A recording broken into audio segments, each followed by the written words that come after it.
classify each of the following as a homogeneous or heterogeneous mixture. तो homogeneous और heterogeneous में classification करना है। सोडा वाटर, एक सेकंड बेटा। Soda water, would, would, air, air, soil, soil, vinegar, vinegar, filtered T. Filtered T. बस yes. ठीक है। अब होमोजेनियस और हेटेरोजेनियस के बारे में हमें इतना पता है कि particles can not be seen through the naked eyes, particles can be seen through naked eyes. इसके अंदर कंपोजिशन से थ्रू आउट सेम रहता है, इसके अंदर कंपोजिशन चेंज करता रहता है। अब मान लेते हैं सोडा वाटर, तो सोडा वाटर के अंदर क्या रहता है, कंपोजिशन सेम। Yes sir. और ये गैस इन लिक्विड का एग्जांपल है। हाँ हाँ सर। सोडा वाटर, गैस को हम लिक्विड में जब बना के लाते हैं तो सोडा वाटर बनता है वुड। वुड क्या है, हेट्रोजीनियस मिक्सचर है। Air, air is a homogeneous mixture which is an example of gas and gas. Soil is a heterogeneous mixture, कंकड़ वगैरह भी मिले होते हैं, मिट्टी के साथ रेत वगैरह भी मिली होती है। Vinegar is a homogeneous solution, क्या उसके पार्टिकल्स को देख सकते हो आंखों से? नहीं। Filtered T is a homogeneous solution, filter ना होती तब वो क्या थी, अनफिल्टर्ड टी, तब वो कहलाती हेट्रोजीनियस मिक्सचर। कोई डाउट इसके अंदर? ठीक है। Next question. Question 6, how would you confirm that a colorless liquid given to you is pure water? ठीक है, एक कलरलेस लिक्विड दे दिया गया। अब आप कैसे ये कंफर्म करेंगे दैट इट इज वाटर?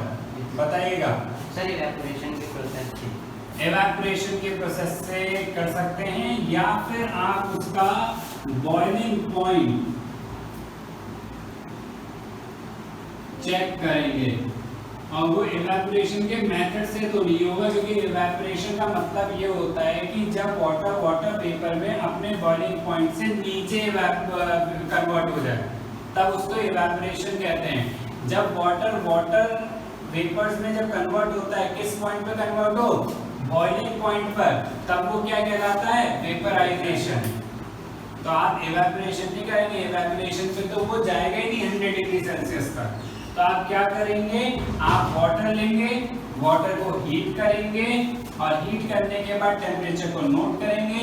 जिस पॉइंट पे वो बॉईल करना स्टार्ट करेगा वो टेम्परेचर को नोट करेंगे and that would be approximately कितना आना चाहिए, 100 डिग्री सेल्सियस। तब आप कहेंगे कि ये जो सब्सटेंस है वो क्या है, वाटर है। आया समझ? कोई डाउट इसके अंदर? ठीक है। Next. Which of the following materials fall in the category of a pure substance? ठीक है, अब हमें ये बताना है कि जो भी हमें चीजें दी जाएंगी उसमें से प्योर सब्सटेंस कौन है। और प्योर सब्सटेंस के लिए क्या होना जरूरी है, एलिमेंट या कंपाउंड। बाकी सब तो मिक्सचर है। आ गया समझ? बोलिएगा। Sir, ice, next. iron, मिल गया पहले? yes, ठीक है। आयरन, हाइड्रोक्लोरिक एसिड का मतलब फॉर्मूला क्या होगा, HCl। तो ब्रैकेट में लिख लेते हैं क्या, HCl। आगे calcium oxide, कैल्शियम ऑक्साइड का formula sir CaO। Next, mercury, mercury का फॉर्मूला, बहुत बढ़िया, Hg। और कुछ, brick, wood, brick,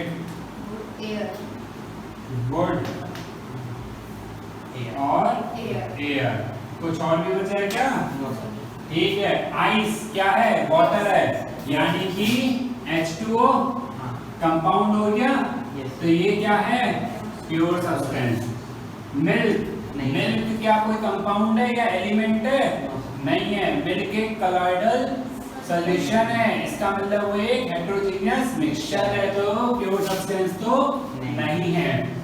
iron, iron क्या होता है, एलिमेंट इसका फॉर्मूला क्या होता है Fe, तो इसका मतलब एलिमेंट है तो क्या बन गया प्योर सब्सटेंस। हाइड्रोक्लोरिक एसिड का फॉर्मूला क्या हो गया HCl, देखकर ही पता चल रहा है क्या है ये कंपाउंड, तो इसका मतलब क्या है प्योर सब्सटेंस है।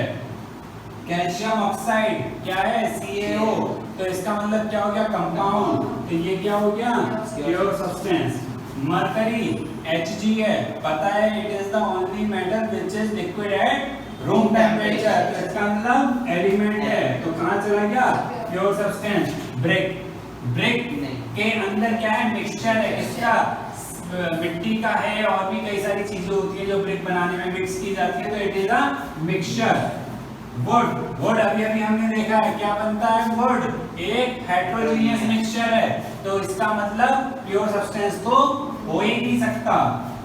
बात आती है एयर की, तो एयर क्या होता है is a mixture of gas and gas, तो इसका मतलब ये भी क्या नहीं होगा सर प्योर सब्सटेंस नहीं होगा। अब ये वही चीज है जो आपकी टीचर एक्सेप्शन कह रही थी एलॉयज के लिए। एयर के अंदर ऑक्सीजन नाइट्रोजन होती है लेकिन वो केमिकली कंबाइंड नहीं होती हैं, इस वजह से वो क्या है मिक्सचर है। आया समझ? जबकि एयर के अंदर क्या है नाइट्रोजन ऑक्सीजन कार्बन डाइऑक्साइड, बोलोगे सर इसके अंदर तो है क्या चीज एलिमेंट्स हैं, लेकिन वो एलिमेंट्स केमिकली कंबाइंड नहीं है, इसलिए वो क्या है मिक्सचर है।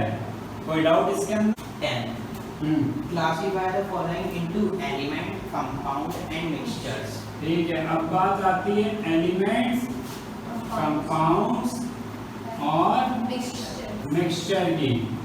तो अगर एलिमेंट और कंपाउंड होना है तो सबसे पहले क्या जरूरी है प्योर सब्सटेंस होना, yes sir. और उसके लिए क्या जरूरी है केमिकल फॉर्मूला होना। Yes sir. अगर केमिकल फॉर्मूला नहीं तो क्या फायदा उसका। कोल का कोई केमिकल फॉर्मूला थोड़ी ना होता है, हम तो ये कहते हैं coal is composed of carbon, but do we have any chemical formula of coal? No,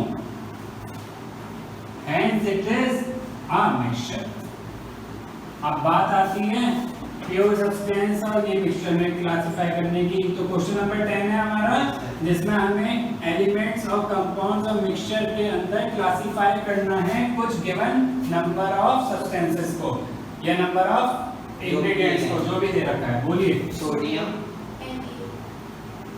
अभी soil, sugar solution, sugar solution, silver का फॉर्मूला Ag, गोल्ड होता है Ag, कैल्शियम कार्बोनेट क्या होगा टिन, CaCO3। टिन का फॉर्मूला, टी होगा। Tin का formula नहीं, टी नहीं होता।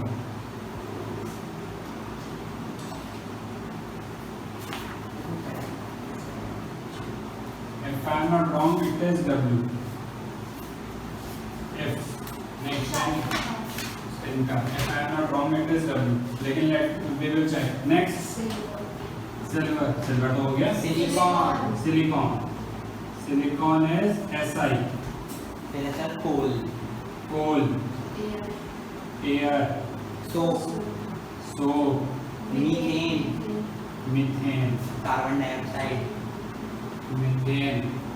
मीथेन का फॉर्मूला CH4।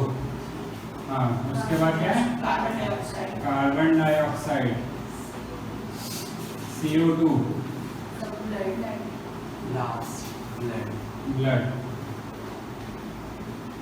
ठीक है, पहला सोडियम का पता है एलिमेंट है, सॉइल हमें पता है मिक्सचर है, शुगर सॉल्यूशन मिक्सचर, कंपाउंड बना दो शुगर सॉल्यूशन को। शुगर का कौन सा केमिकल फॉर्मूला होता है? सर किसने बनाया? ये आपके सहपाठी।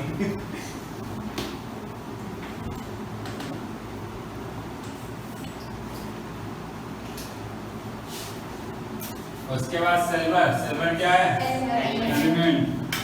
उसके बाद कैल्शियम कार्बोनेट कंपाउंड, फिर tin element, silicon element, element, coal, mixture, mixture, air, mixture, mixture, soap, mixture,